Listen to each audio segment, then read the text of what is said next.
Hi guys, welcome back to our channel. So to install the new Minecraft launcher from the Microsoft Store, you need to follow the simple steps. First, go ahead and launch your Microsoft Store on your device. Log in to ensure that you're signed into your Microsoft account.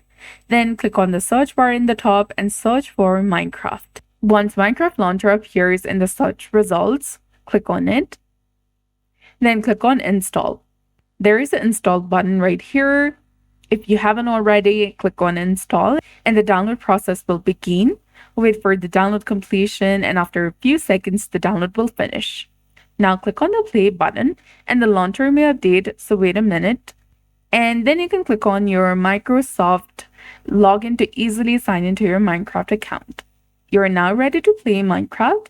So if you found this guide helpful, please like, share, and subscribe. Thanks for watching. We'll see you again in the next one.